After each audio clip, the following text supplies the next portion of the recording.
Heroin. One plant, one molecule, 100 million lives destroyed.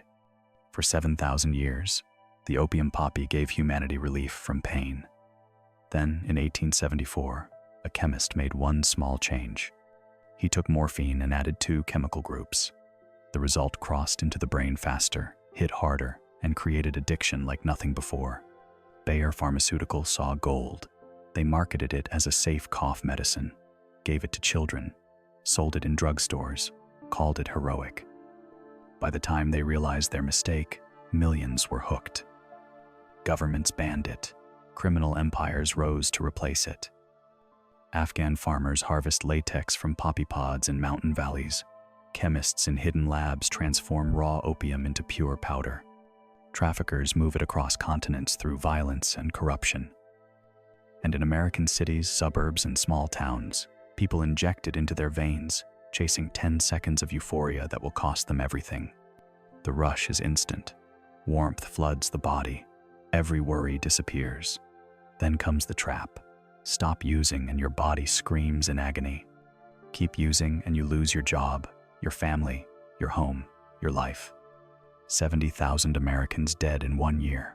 Not from the drug alone, from what dealers cut it with, from fentanyl they never knew was there. This is not a story about weakness.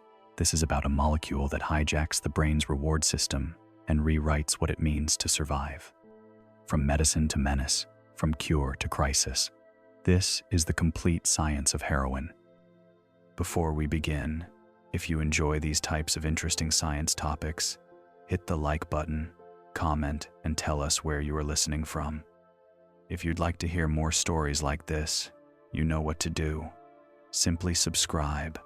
The opium poppy, Papaver somniferum, has accompanied human civilization for at least 7,000 years. Ancient Sumerian tablets reference the plant as Hulgil, the joy plant.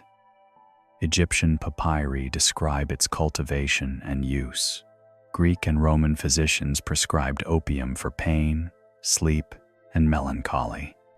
For millennia, humans discovered that the white latex oozing from scored poppy seed pods, when dried to a brown resin, contained something that eased suffering unlike anything else in nature. This relationship between humanity and the poppy existed for thousands of years before anyone understood why the plant's extract had such profound effects. The resin, called opium, was eaten, dissolved in wine, or smoked. It brought relief from pain, stopped diarrhea, suppressed coughs, induced sleep, and produced a sense of peace and well-being that made the burdens of existence more bearable. But it also enslaved those who used it regularly, creating dependence that made stopping agonizing and sometimes impossible. The molecule responsible remained unknown until the early 19th century. In 1804, a young German pharmacist's assistant named Friedrich Serturner isolated a crystalline substance from opium. He tested it on himself and animals, discovering it was far more potent than raw opium. He named it morphine, after Morpheus, the Greek god of dreams. Morphine was the first alkaloid ever isolated from a plant, the beginning of modern pharmacology. It could be measured precisely, administered in known doses, and purified to consistency impossible with raw opium. Within decades, morphine became the most important pain medication in medicine. The invention of the hypodermic syringe in the 1850s allowed morphine to be injected directly into the bloodstream, producing rapid and powerful relief from even the most severe pain. Morphine saved countless lives and alleviated immeasurable suffering. Surgeons could perform operations that would have been impossible without effective anesthesia and pain control. Soldiers wounded in the American Civil War received morphine injections by the thousands. But this widespread medical use created a new problem. Morphine was even more addictive than opium. Soldiers returned home dependent on the drug, their need continuing long after wounds healed. the medical community began recognizing that morphine's benefits came with a profound cost. In 1874, a British chemist named C.R. Alder Wright, working at St. Mary's Hospital Medical School in London, attempted to find a less addictive alternative to morphine. He boiled morphine with acetic anhydride, a simple chemical reaction that added two acetyl groups to the morphine molecule. The result was diacetylmorphine, a compound that would eventually be known by a more familiar name. Wright's experiments were published but initially generated little interest. The compound sat in obscurity for 2 decades until 1897, when Felix Hoffmann, a chemist at Bayer Pharmaceutical Company in Germany, synthesized diacetylmorphine. Again, Bayer tested it extensively and discovered it was a powerful cough suppressant and pain reliever, seemingly more effective than morphine. Bayer believed they had found something extraordinary, a drug with morphine's benefits, but without its addictive properties. This was a catastrophic misunderstanding, but at the time, limited knowledge of addiction biology made the error understandable. Bayer named the drug heroin, derived from the German word heroisch, meaning heroic or strong, reflecting the sense of power and well-being it produced. In 1898, Bayer launched heroin as a commercial product. It was marketed as a cough suppressant, particularly for tuberculosis and pneumonia, diseases that caused debilitating coughs and for which few effective treatments existed. Heroin was also promoted as a treatment for morphine addiction, based on the mistaken belief that it was less addictive. The drug was sold over the counter in many countries, advertised in medical journals, and prescribed widely by physicians who trusted the Bayer name. For a few years, heroin was considered a wonder drug. Patients reported remarkable relief from coughs and pain. The drug was effective, reliable, and initially seemed safe. But gradually, troubling reports emerged. Patients taking heroin regularly began experiencing the same dependence that plagued morphine users. Attempts to stop caused severe withdrawal symptoms. The doses needed to maintain relief increased over time, a phenomenon now recognized as tolerance. By the early 1900s, the medical community realized heroin was not the miracle cure they had hoped for. It was, in fact, more addictive than morphine. The acetyl groups that Bayer's chemists had added to the morphine molecule made heroin more lipophilic, better able to cross the blood-brain barrier. This meant heroin reached the brain faster and in higher concentrations than morphine, producing more intense effects and stronger addiction. Heroin use began spreading beyond medical contexts. In urban areas, particularly among marginalized populations, recreational heroin use emerged. The drug produced euphoria, unlike anything most users had experienced, a rush of warmth and well-being, relief from psychological pain, and a sense that everything in the world was suddenly right. These effects were powerfully reinforcing, and addiction developed with frightening speed.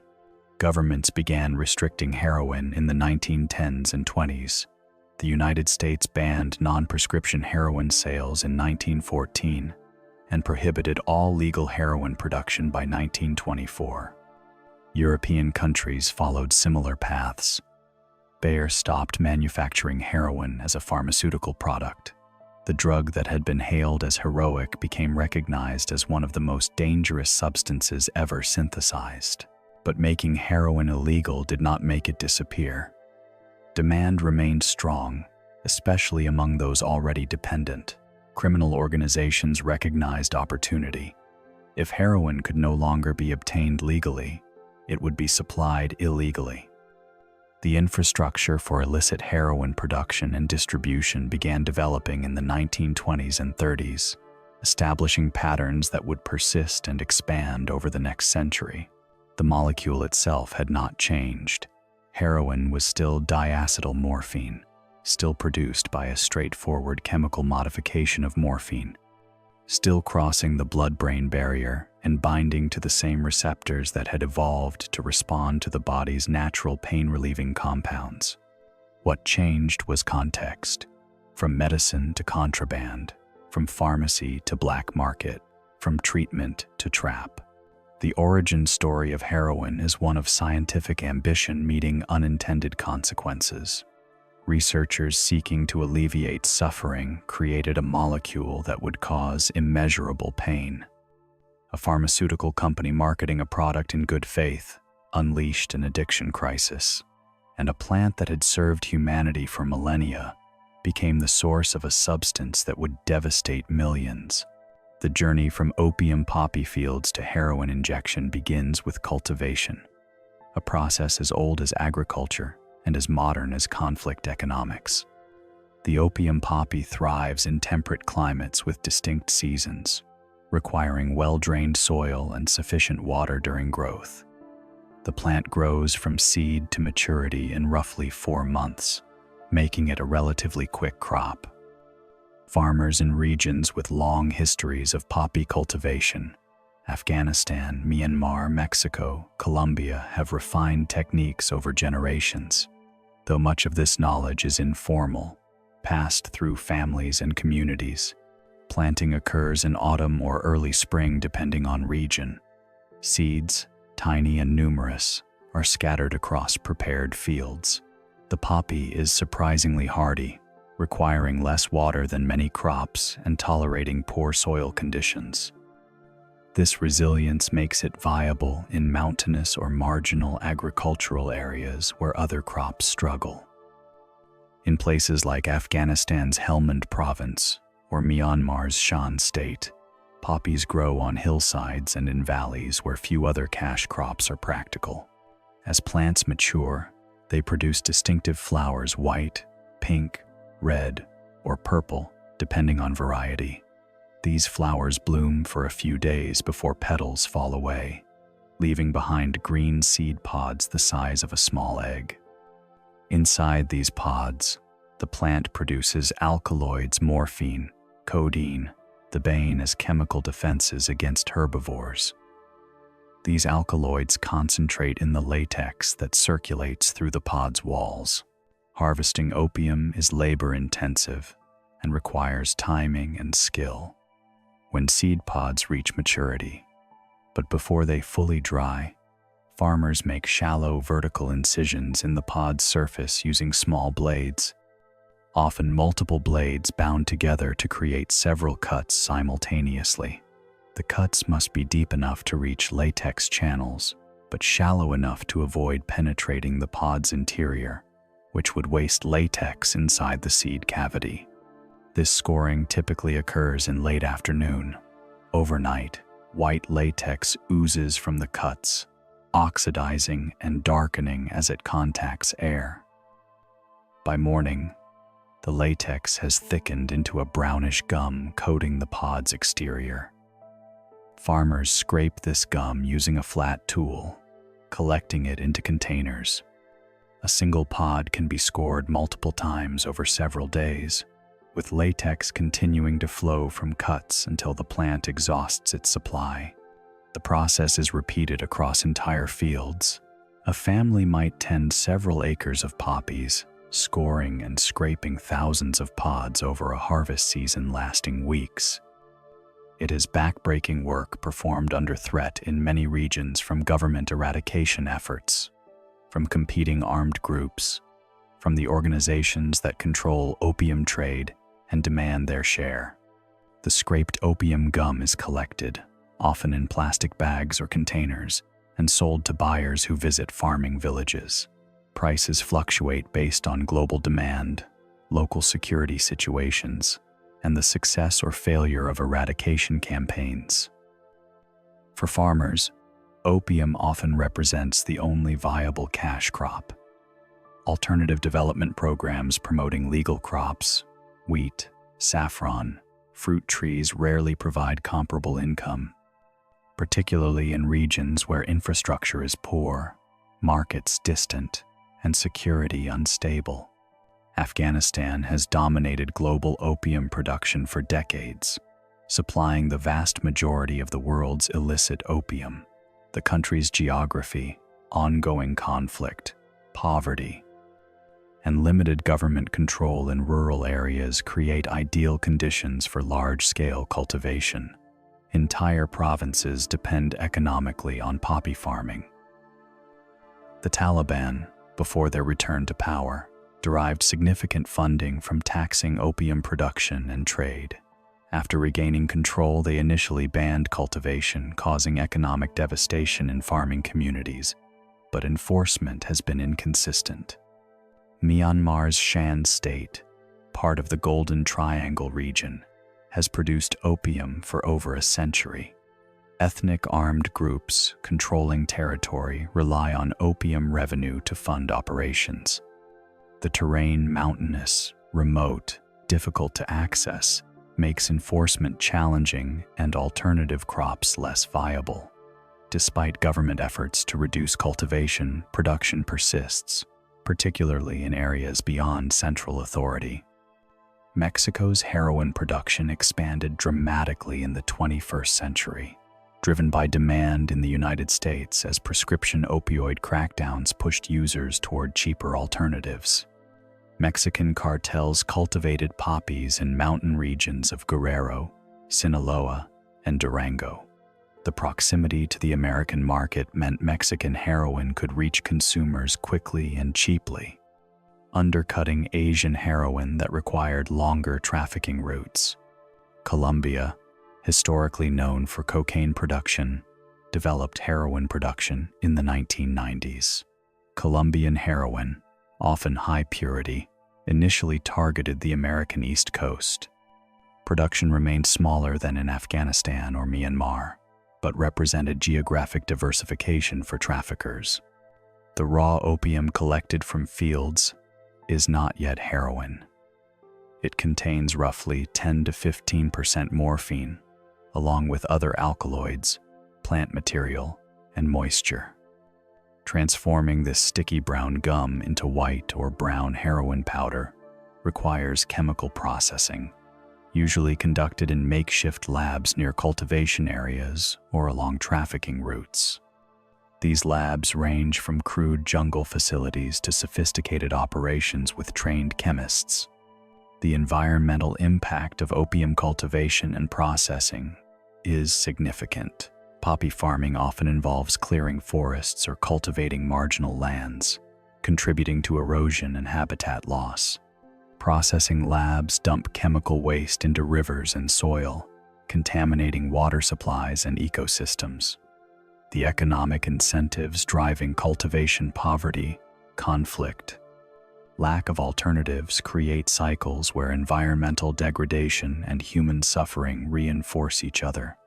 Eradication efforts, typically involving destroying poppy fields through manual cutting or aerial spraying, provide temporary reductions but rarely achieve lasting impact.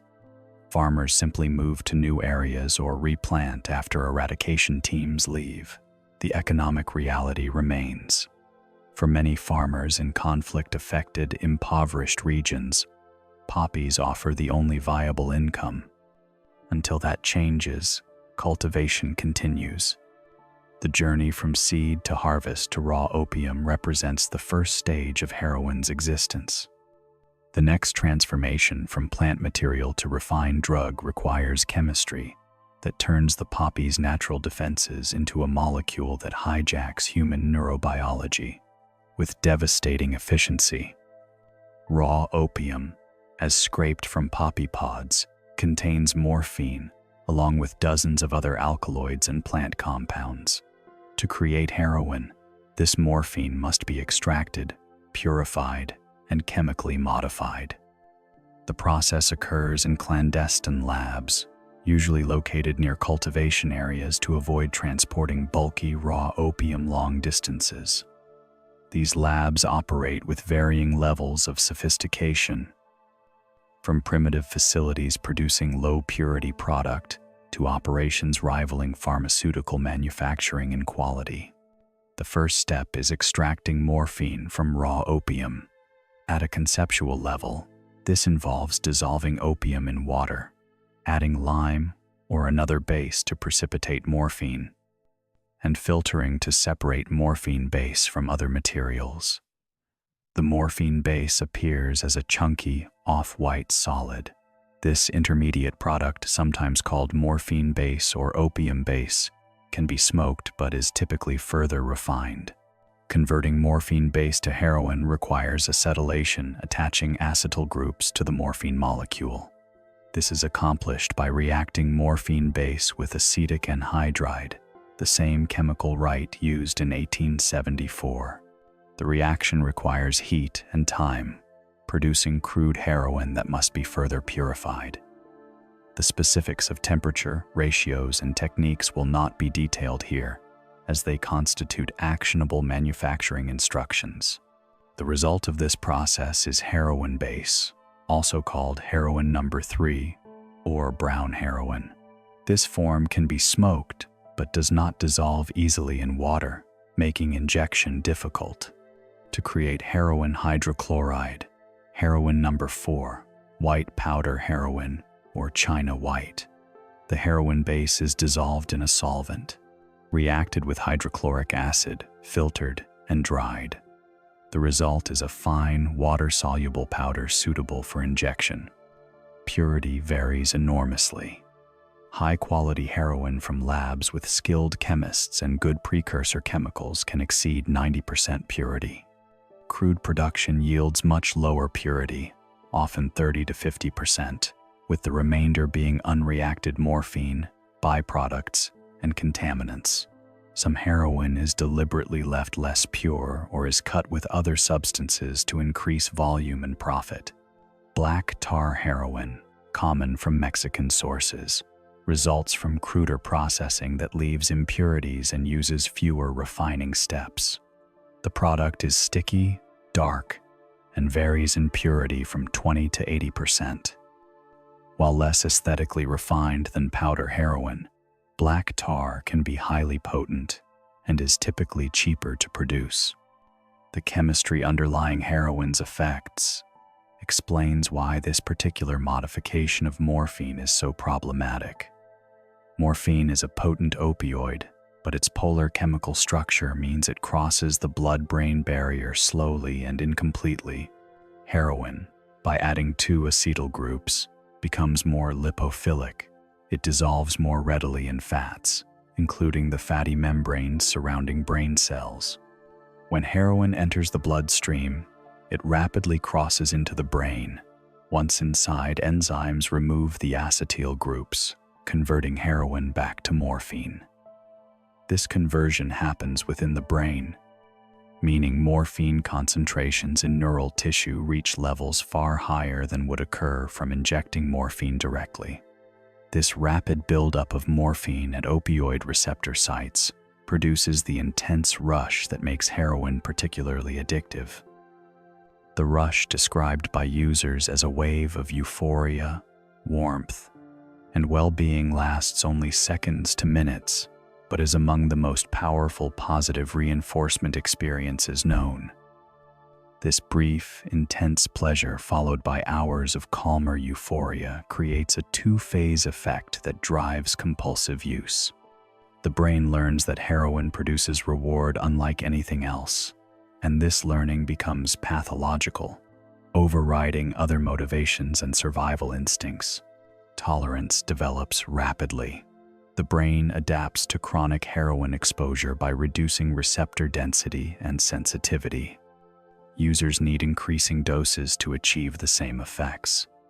What once produced overwhelming euphoria eventually barely keeps withdrawal at bay, but stopping is agonizing. The body has become dependent on external opioids to function normally, and their absence causes severe physical and psychological distress. The danger of heroin is compounded by its variability. Street heroin purity ranges from less than 10% to more than 90%, and users often cannot tell the difference by appearance. A dose that would normally produce the desired effect might be cut with so much filler that it does nothing, or it might be far more pure than expected, causing overdose. This unpredictability kills. cutting agents have become increasingly dangerous. Historically, heroin was cut with inert substances like lactose, mannitol, or starch, simply to add weight and increase profit. These fillers were harmful, primarily because they diluted the product unpredictably. But in recent years, heroin has increasingly been mixed with fentanyl, a synthetic opioid 50 to 100 times more potent than morphine. Fentanyl is cheaper to produce than heroin, requires no agricultural base, and produces similar effects. Traffickers began adding fentanyl to heroin or replacing heroin entirely with fentanyl mixed with fillers. Users expecting heroin receive fentanyl without knowing it. Because fentanyl is so much more potent, doses that would be safe for heroin cause fatal overdoses. The wave of overdose deaths that accelerated in the 2010s is largely attributable to fentanyl contamination. Other adulterants include xlazine, a veterinary tranquilizer that prolongs and intensifies opioid effects, but causes severe tissue damage and necrosis. Carfentanil, an elephant tranquilizer 10,000 times more potent than morphine, has appeared in some supplies, causing mass overdoses. These substances are not added to enhance user experience, but to maximize profit, with lethal consequences. The chemistry of addiction is written into heroin's molecular structure and its interaction with the brain's opioid system. This system evolved to respond to endogenous opioids, endorphins, and enkephalins that the body produces to modulate pain and reward. Heroin hijacks these ancient systems, producing artificial rewards so powerful they override natural drives. The brain prioritizes obtaining heroin above food, relationships, safety, and survival. The transformation from opium to heroin amplifies the poppy's natural properties into something far more dangerous. What evolution designed as a plant defense against herbivores becomes, through human chemistry, a molecule that devastates human lives with efficiency that natural opium never achieved. The next stage of the journey traces how this molecule travels from clandestine labs to users worldwide. The history of heroin trafficking is a history of globalization, conflict, and economic opportunism. From the moment heroin became illegal, criminal organizations positioned themselves to meet continued demand, establishing routes and networks that would evolve over a century but retain essential characteristics: exploitation of instability, corruption of officials, use of violence, and pursuit of profit regardless of human cost. The early 20th century opium and heroin trade concentrated in Asia, particularly China, where opium addiction had reached epidemic levels, partly due to British colonial policy that encouraged opium imports to balance trade deficits. After Western nations banned heroin, Chinese criminal organizations supplied illicit markets.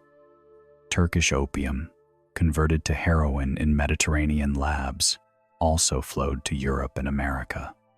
The French Connection, operating from the 1940s through the 1970s, represented one of the most sophisticated trafficking operations of its era. Turkish farmers grew opium legally for pharmaceutical purposes.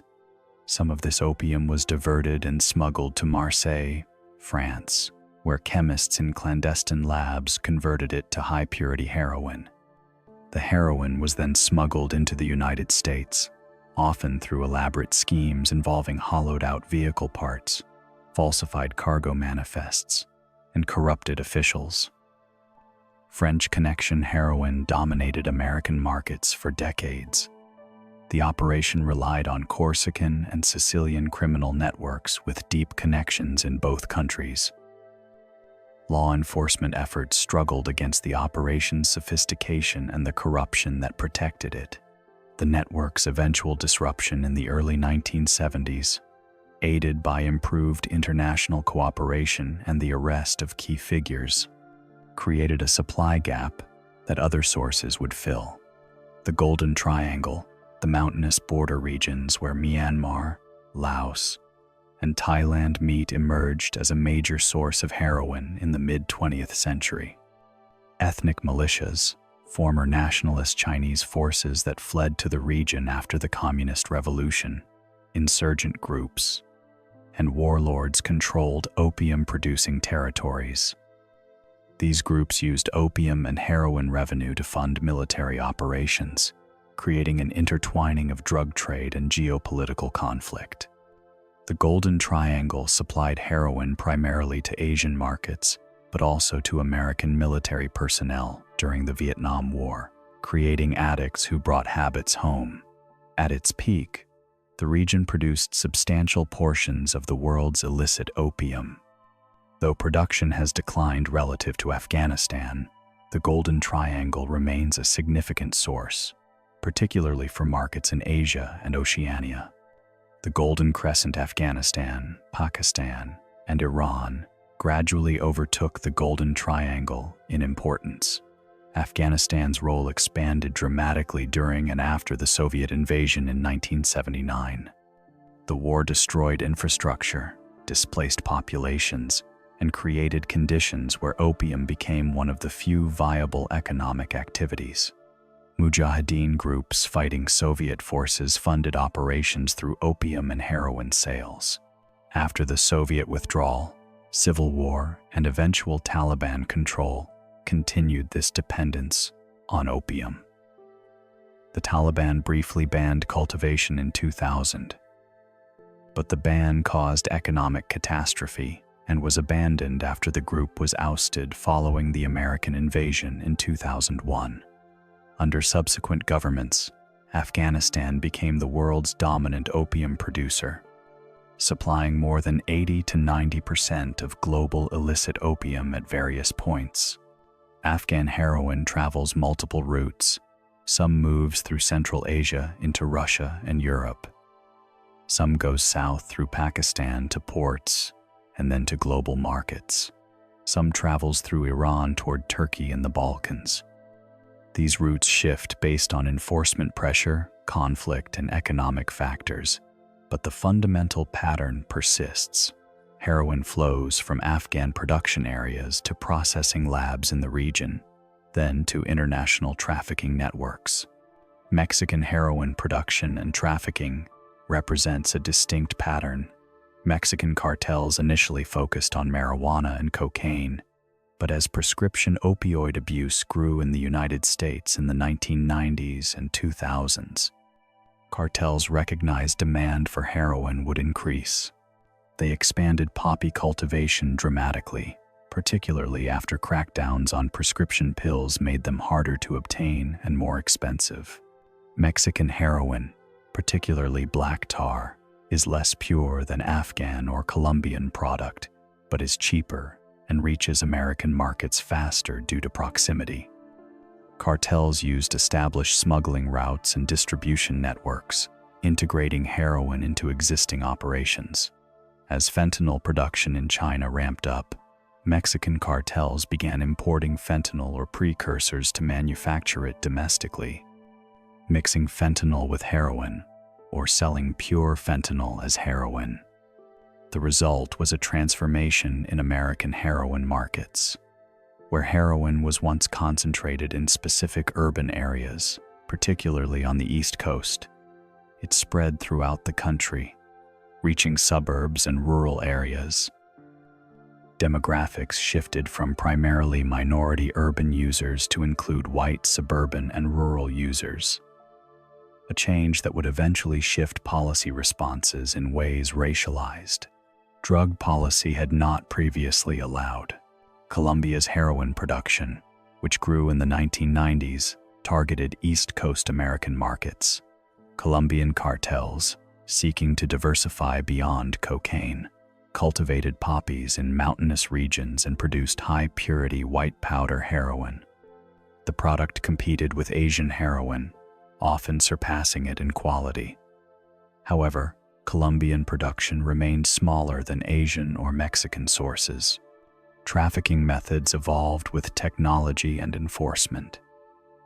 Heroin moves in shipping containers amid legitimate cargo, in vehicles with hidden compartments, in luggage of individual couriers, and increasingly through postal and package delivery services, where small quantities are harder to detect.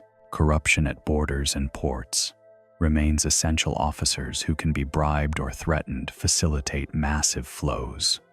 The economics of heroin trafficking are driven by dramatic price increases from source to consumer. Opium at the farm gate might cost a farmer a few $100s per kilogram. Converted to heroin and sold wholesale in producing countries, the price increases to a few $1,000s per kilogram. Wholesale in consumer countries, it might be 5 to 10 times higher. At retail, broken down into individual doses and stepped on cut with adulterants multiple times a kilogram, generates $50,000 to $100,000 or more. These profit margins fund violence, corruption, and human suffering at every stage. Farmers live in poverty while middlemen and traffickers accumulate wealth. Armed groups use heroin revenue to fund conflicts. Corruption enables trafficking, and trafficking funds corruption, creating cycles difficult to break. Meanwhile, consumers desperate for heroin drive demand that ensures the system persists despite enforcement efforts. The war on drugs, waged with enormous resources over decades, failed to significantly disrupt heroin supply. Seizures, arrests, and eradication programs made temporary impacts, but production and trafficking adapted. When one route closed, another opened. When one source was reduced, another expanded. Demand remained constant, and supply followed. The routes from poppy fields to American suburbs, European cities, and Asian urban centers trace paths of desperation and exploitation on both ends. Farmers with few choices growing poppies, and users with addiction they cannot control consuming heroin. The next chapter examines what heroin looks like when it reaches consumers and the contexts in which it is used. Heroin reaches consumers in several forms, each with distinct appearance, purity, and regional patterns. White powder heroin, heroin hydrochloride, is typically associated with Southeast Asian or South American production. It ranges from off-white to pure white, depending on purity and refining process. This form dissolves readily in water, making it suitable for injection, the most common route of administration. Brown heroin or heroin base, common from Southwest Asian sources, is less refined and requires an acid like lemon juice or vinegar to dissolve for injection. Black tar heroin, predominantly from Mexico, ranges in appearance from sticky tar-like substance to harder chunks resembling coal. Purity and potency vary across and within these categories, creating unpredictability that kills users who miscalculate doses. The 21st century heroin crisis in the United States followed a specific trajectory that distinguishes it from previous epidemics. It began with aggressive pharmaceutical marketing of prescription opioids in the 1990s. Companies like Purdue Pharma marketed drugs like OxyContin as safe and non-addictive, claims later proven false. Doctors, reassured by pharmaceutical representatives and medical literature downplaying addiction risks, prescribed opioids widely for chronic pain. Millions of Americans were prescribed opioids, and many became dependent when prescriptions ended or when crackdowns made pills harder to obtain. Dependent individuals sought alternatives. Heroin, chemically similar to prescription opioids but cheaper and more available, became the substitute. This pipeline from prescription pills to heroin brought addiction to demographics previously less affected. White, suburban, middle-class populations. The shift in demographics changed public perception and policy responses. When heroin addiction primarily affected poor, urban, minority communities in the 1970s and 80s, the response was criminalization, mass incarceration, and moral condemnation. Users were criminals, their addiction evidence of moral failure. But when suburban white families found their children addicted, the narrative shifted toward disease, treatment, and compassion. This racial disparity in drug policy is among the most shameful aspects of American drug history. Black and brown communities devastated by heroin and crack cocaine in previous decades received punishment, not help. White communities experiencing opioid addiction received treatment funding, medication-assisted treatment expansion, and sympathetic media coverage. The chemical causing addiction was similar, but the societal response revealed deep-seated racism. Urban heroin markets have long operated through open-air drug markets in specific neighborhoods. Dealers operate from corners or abandoned buildings. Users come to purchase, inject nearby, and leave.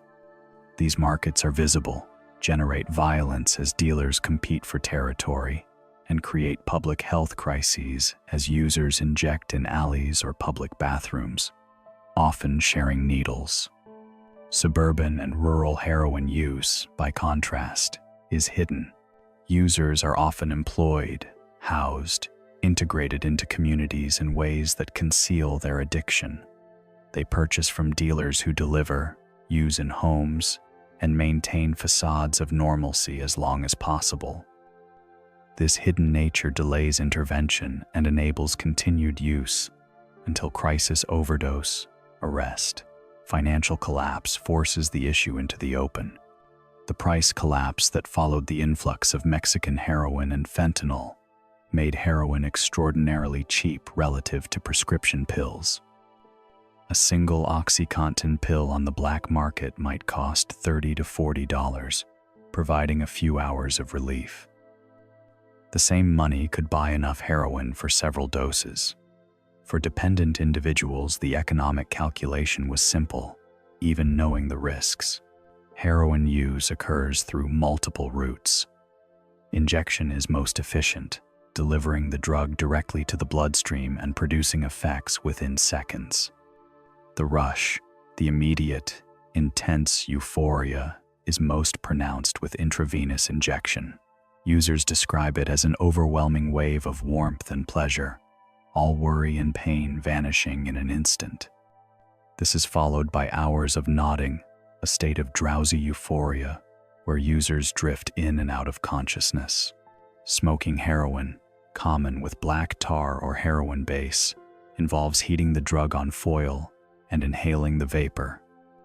This method, called chasing the dragon, produces effects within seconds to minutes, less intense than injection but substantial. It avoids the stigma and health risks associated with injection, though it damages lungs and is still highly addictive. Snorting heroin powder is another option, producing effects within minutes. Absorption through nasal mucosa is efficient, though less so than injection or smoking. Some users prefer snorting to avoid needles, but with chronic use, nasal tissues are damaged, and users often progress to injection. The social contexts of heroin use range from solitary use in private homes to communal use in shooting galleries places, often abandoned buildings, where users gather to inject. Shooting galleries provide a place to use, sometimes access to injection equipment, and company of other users. They are sites of disease transmission, overdose, and marginalization, but for users lacking safe spaces, they serve a function. The demographics of heroin use cut across every social category, but patterns exist. Men use at higher rates than women, though women represent a significant and growing portion of users. Heroin use is concentrated in young adults and middle-aged populations. Geographic distribution has shifted from urban concentration to widespread availability in suburban and rural areas. Socioeconomic status no longer predicts use as it once did. Heroin affects wealthy and poor, educated and less so, employed and unemployed. The stigma surrounding heroin addiction remains intense despite some softening in recent years. Users are often viewed as weak, immoral, or criminal. This stigma prevents people from seeking help, destroys employment and housing prospects, fractures families, and drives users into isolation where risks increase. Reducing stigma is essential for effective public health responses, but progress is slow and uneven. Heroin in consumer hands represents the end point of a journey from Afghan poppy fields or Mexican hillsides through complex trafficking networks to the streets of American cities and towns. What happens next, as heroin enters the body and brain, is the pharmacological reality underlying the human tragedy of addiction. Heroin, once injected, smoked, or snorted, enters the bloodstream and travels to the brain with remarkable speed. The blood-brain barrier, designed to protect neural tissue from potentially harmful substances, is easily crossed by heroin due to its lipophilic chemical structure.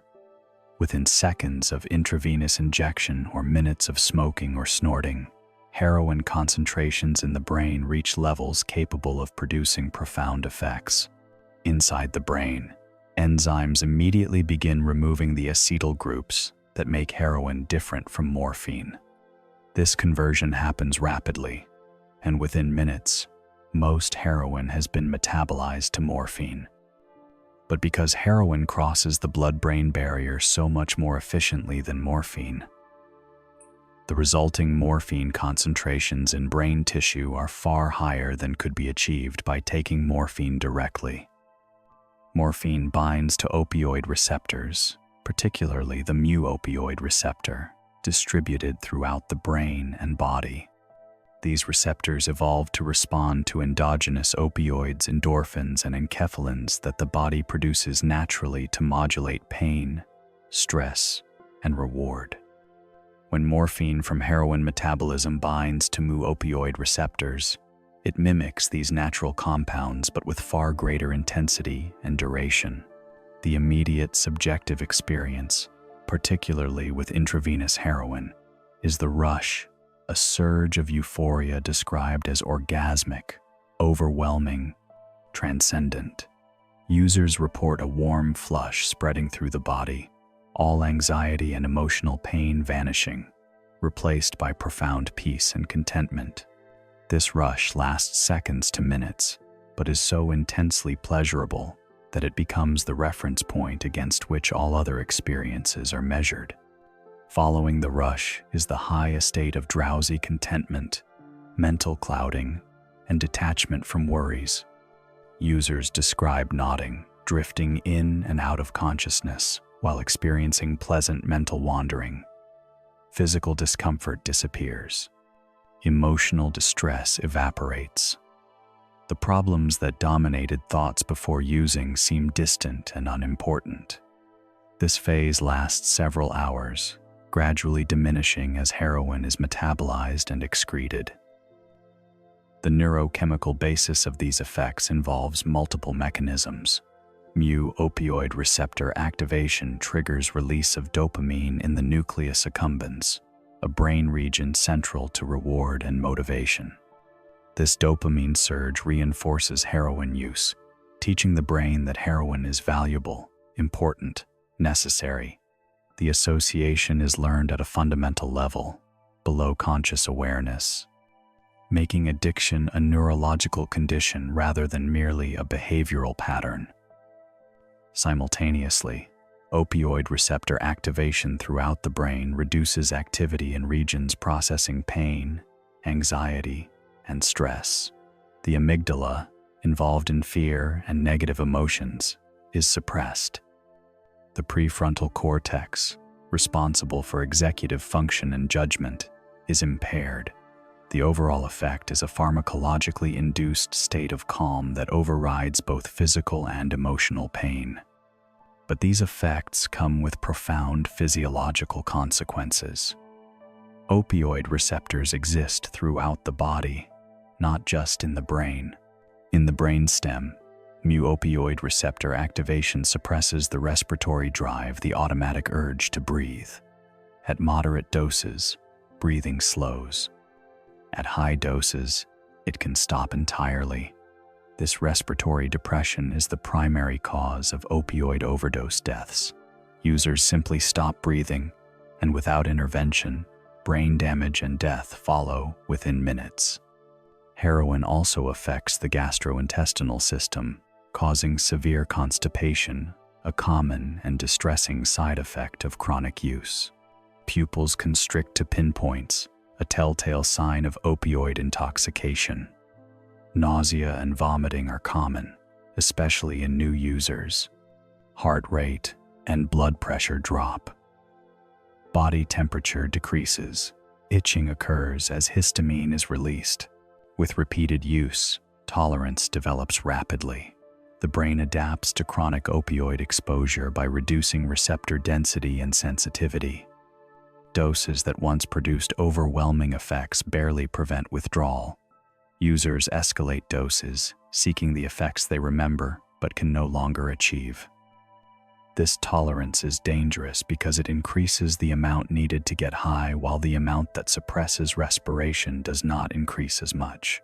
The margin between getting high and stopping breathing narrows. Physical dependence develops alongside tolerance. The body's natural opioid system downregulates, reducing production of endogenous opioids and relying on external heroin to maintain normal function. When heroin is absent, the body enters withdrawal, a state of profound dysphoria, physical illness, and desperation. Heroin withdrawal is not life-threatening, but is excruciating. Symptoms begin within hours of the last dose and include severe muscle aches, restlessness, anxiety, insomnia, sweating, dilated pupils, rapid heartbeat, elevated blood pressure, nausea, vomiting, and diarrhea. Users describe feeling like every cell in their body is screaming. The psychological distress is equally severe: depression, anhedonia, overwhelming cravings, and the knowledge that using heroin will immediately end the suffering. This withdrawal syndrome traps users. They continue using not primarily for pleasure, but to avoid withdrawal's agony. Heroin becomes not a choice but a necessity, as fundamental as food or water. The compulsion to use overrides relationships, employment, health, and survival instincts.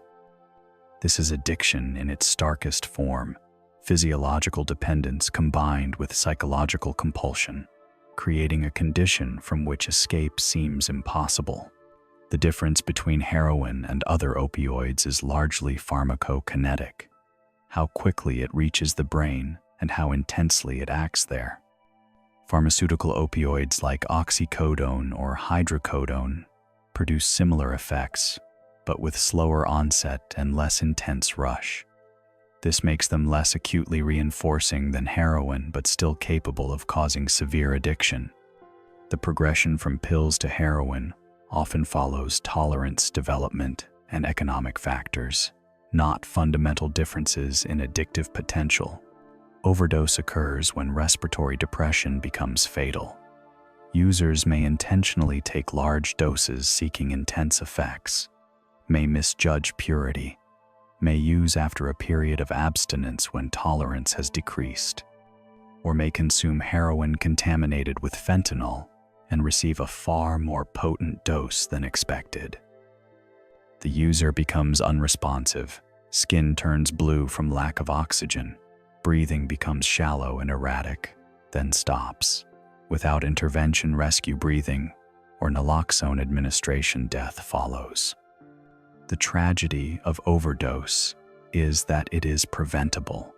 Naloxone, an opioid antagonist, reverses overdose within minutes by displacing opioids from receptors and restoring respiratory drive. Access to naloxone and training in its use saves thousands of lives. But stigma, policy barriers, and lack of awareness mean many overdoses occur without naloxone available, and people die unnecessarily. The effects of heroin on brain and body illustrate why addiction is a medical condition, not a moral failing. The molecule hijacks neurological systems that evolved for survival, creating a state where using heroin is prioritized above all else. Blame is misplaced.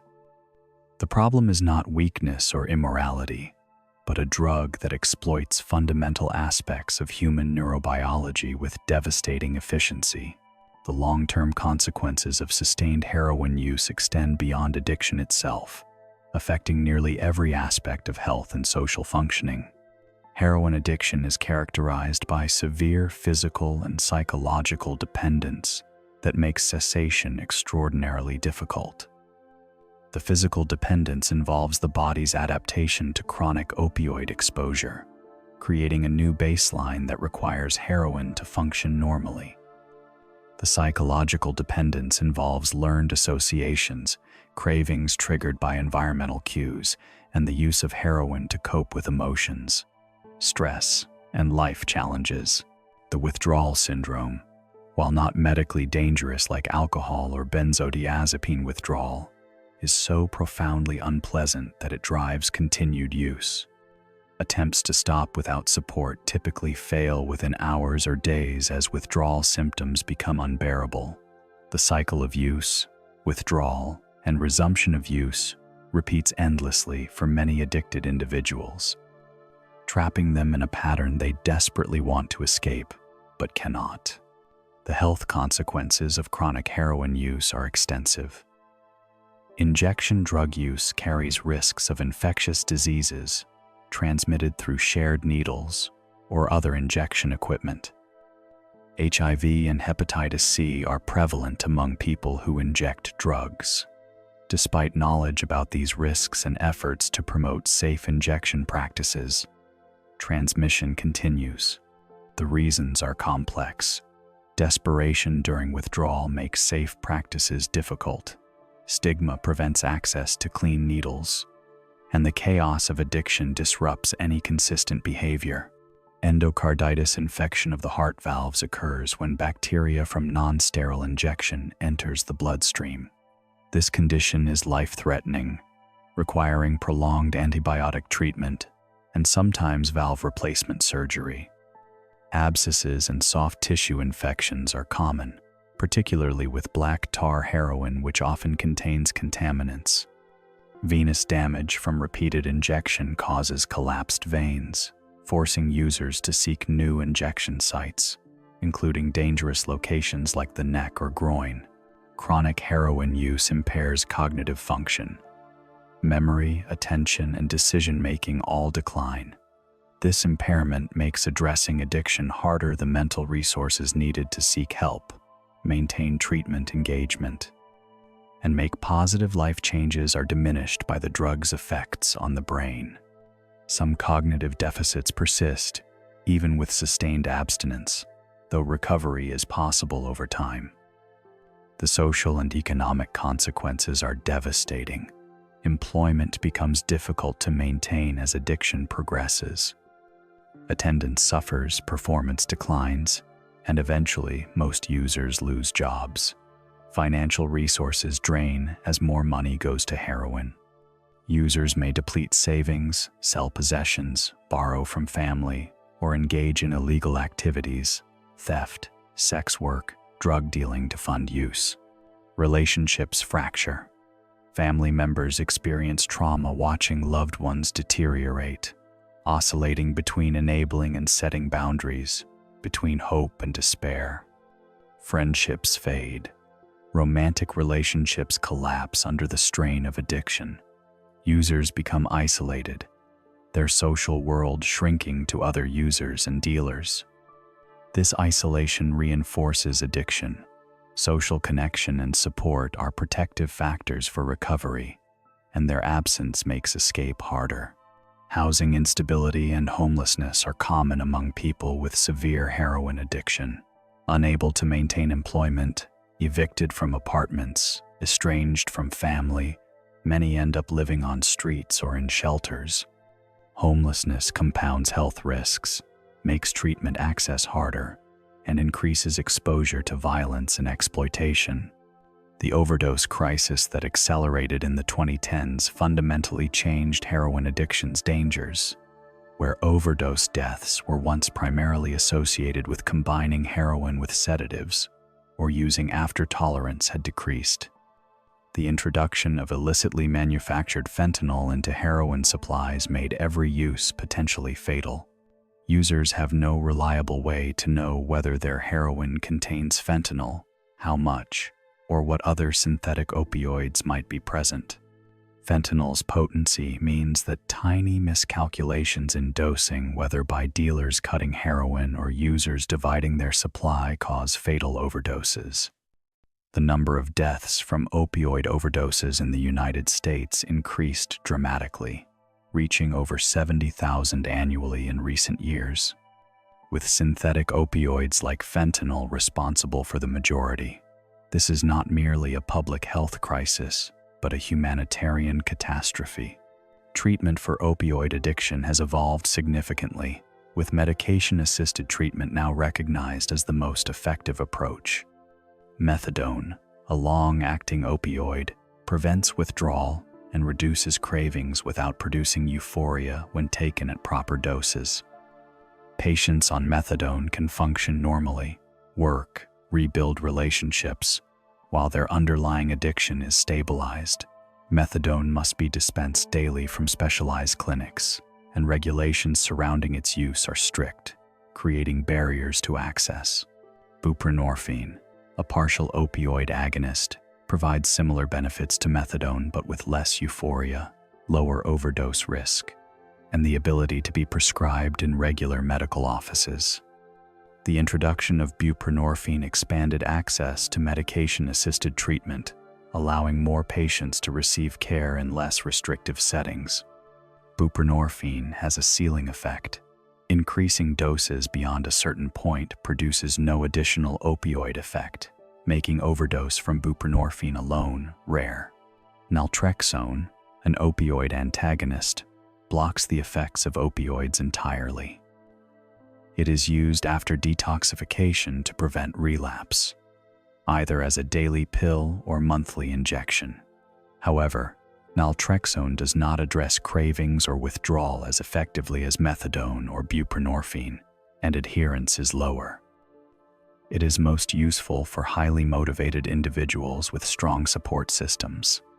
Despite evidence that medication-assisted treatment dramatically reduces overdose deaths, improves quality of life, and increases retention in treatment, stigma and misconceptions persist.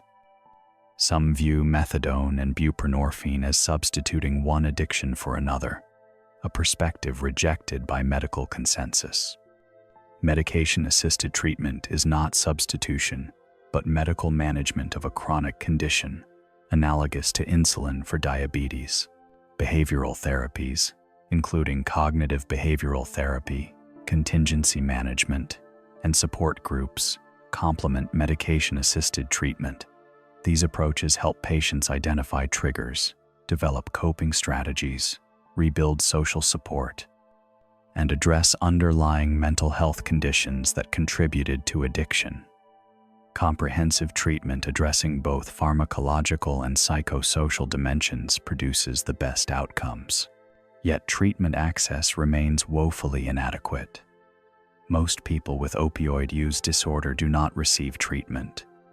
Barriers include cost, lack of insurance, shortage of providers, stigma, legal concerns, and lack of awareness about options. The gap between treatment need and availability means millions continue using heroin without access to help that could save their lives. Relapse rates in opioid addiction are high, reflecting the chronic nature of the condition. Many people require multiple treatment episodes before achieving sustained recovery.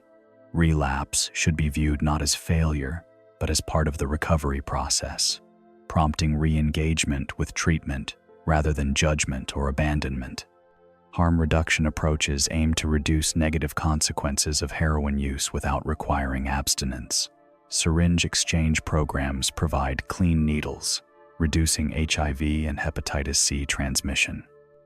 Naloxone distribution allows users and bystanders to reverse overdoses. Safe consumption sites, where users can inject under medical supervision, prevent overdose deaths, and connect users with treatment. These interventions save lives and are supported by public health evidence, though they remain controversial and unavailable in many regions. The long-term impact of heroin addiction is not inevitable decline. Recovery is possible, and millions have achieved it, but the path is difficult, often requiring multiple attempts, comprehensive treatment, and long-term support. The molecule's grip on the brain is strong, but it is not unbreakable. The next chapter situates this individual struggle within the larger historical, political, and social contexts that shape the heroin crisis.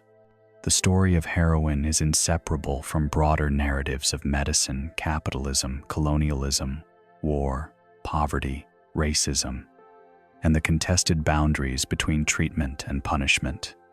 The molecule itself is morally neutral, but its existence in human societies has been anything but.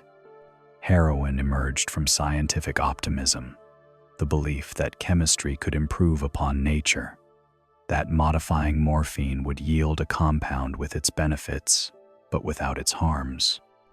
This belief was not foolish at the time, but it was tragically wrong. The lesson is one of humility. Manipulating molecules produces unintended consequences, and the distance between cure and curse can be a single chemical modification. Bayer's marketing of heroin as safe and non-addictive reflects patterns that would repeat throughout pharmaceutical history. Decades later, Purdue Pharma would make nearly identical claims about OxyContin, with nearly identical results. The pharmaceutical industry's pursuit of profit has repeatedly led to minimization of addiction risks, aggressive marketing to doctors, and public health catastrophes.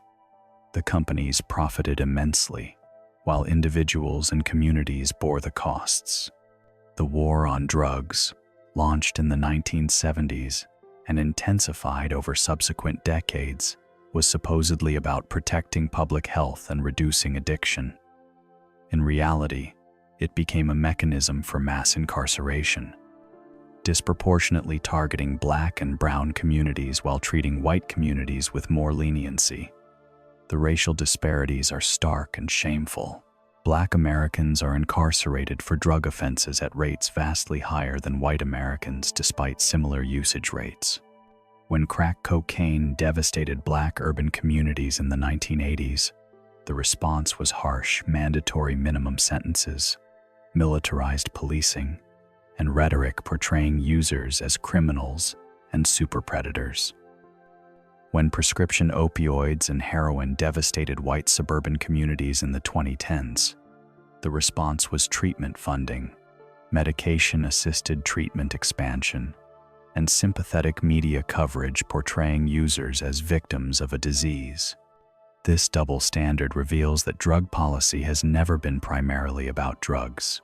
It has been about control, about who is deemed worthy of help versus punishment, about maintaining social hierarchies and managing populations deemed threatening. The war on drugs failed to reduce addiction but succeeded in destroying millions of lives through incarceration, creating barriers to employment and housing, fracturing families, and perpetuating cycles of poverty and disadvantage. Harm reduction emerged as a public health alternative to the war on drugs. Rather than demanding abstinence before providing help, harm reduction meets people where they are, offering services that reduce negative consequences while respecting autonomy and dignity. Syringe exchange prevents disease transmission. Naloxone distribution prevents overdose deaths. Safe consumption sites keep people alive. These interventions work, saving lives and connecting users with treatment when they are ready. But harm reduction faces opposition from those who view it as enabling drug use, who believe that making drug use safer sends the wrong message or removes consequences that might motivate change. This perspective misunderstands addiction and prioritizes moral judgment over human lives. The evidence is clear. Harm reduction saves lives without increasing drug use. The fentanyl crisis represents a new phase in the opioid epidemic, one where the heroin supply itself has become unpredictably lethal. This is not primarily a story of individual choices going wrong, but of a drug supply contaminated by substances users do not know they are consuming. The appropriate response is not more criminalization, but better access to treatment, widespread naloxone availability, drug checking services, and ultimately, consideration of regulated supply models that eliminate the adulteration and unpredictability causing mass death. Portugal's decriminalization of all drugs in 2001 offers an instructive example. Facing a heroin crisis, Portugal shifted from criminal justice to public health, treating possession as an administrative violation rather than crime. Investing in treatment and expanding harm reduction services. Over the following 2 decades, problematic drug use declined, overdose deaths dropped, and HIV transmission among people who inject drugs decreased dramatically. The Portuguese model demonstrates that treating addiction as a health issue rather than criminal problem produces better outcomes. The opioid crisis has prompted recognition that addiction is a disease, but this recognition has been unevenly applied. White suburban families receive sympathy and access to treatment. Black urban communities still face criminalization and neglect. True progress requires applying public health approaches universally, regardless of race or class. The role of pharmaceutical companies in creating the opioid crisis cannot be overstated. Purdue Pharma and others marketed opioids aggressively, downplayed addiction risks, funded patient advocacy groups and medical societies that promoted opioid prescribing, and created a crisis that killed hundreds of thousands. The companies made billions in profits. Some executives faced criminal charges, but accountability has been insufficient. The Sackler family, owners of Purdue, largely retained their wealth while communities devastated by OxyContin continued suffering. Afghanistan's role as the world's primary opium source is a consequence of conflict, poverty, and lack of viable alternatives.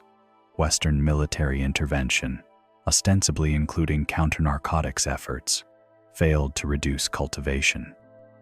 At times, policies actively worsened the situation by destroying livelihoods without providing alternatives, pushing farmers back to poppies. The Afghanistan opium trade funded the Taliban and other armed groups, creating security threats that military force could not solve. The solution to opium cultivation in Afghanistan and elsewhere is not eradication, but development investment in infrastructure, markets for alternative crops, rule of law, and legitimate economic opportunities. Where such investment has occurred, cultivation declines.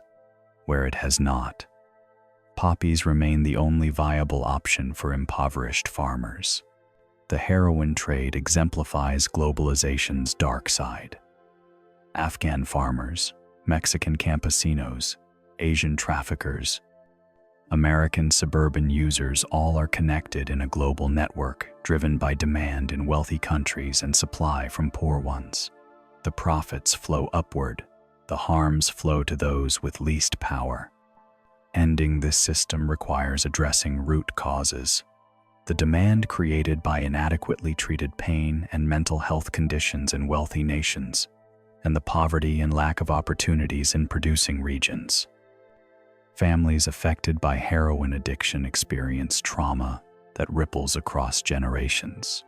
Parents watch children deteriorate, oscillating between enabling and tough love, exhausted by crises, grieving the person their child was before addiction.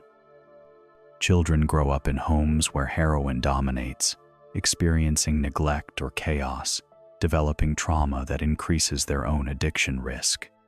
Siblings feel forgotten as parents focus on the addicted family member. The human cost extends far beyond the individual using heroin. Communities watch helplessly as overdose deaths mount, First responders face repeated trauma, arriving at scenes where people have died from overdoses that naloxone could have reversed if someone had been present to administer it. Healthcare workers burn out from the futility of treating patients who improve, relapse, and return, a cycle that seems endless. But within this darkness, there are pathways forward. Evidence-based treatment works when accessible. Harm reduction saves lives. Recovery is possible, and communities of people in recovery demonstrate that heroin addiction need not be a death sentence. Policy reform can shift resources from incarceration to treatment. Stigma can be reduced through education and advocacy. The heroin molecule will persist. Poppies will grow. Chemistry will convert morphine to heroin. But how societies respond can change, choosing public health over criminalization, compassion over judgment, treatment over punishment, evidence over ideology. These choices can reduce suffering even if they cannot eliminate it entirely. The story of heroin is a story of human vulnerability, of molecules that exploit the architecture of pleasure and pain woven into our brains, of profit prioritized over health, of racism embedded in policy, of failure to learn from history, and of the stubborn resilience of hope in the face of tragedy. It is not a finished story.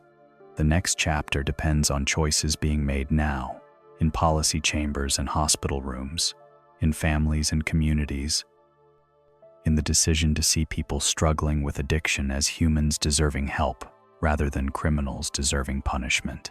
The molecule's journey from poppy field to vein to brain to life destroyed or life rebuilt contains all of this. Heroin is not just a drug. It is a lens through which to view power, inequality, compassion, and the boundaries of what societies deem acceptable suffering. Until those societies choose differently, the journey continues, leaving bodies and broken families in its wake. A testament to the distance between what is and what could be if we had the will to change.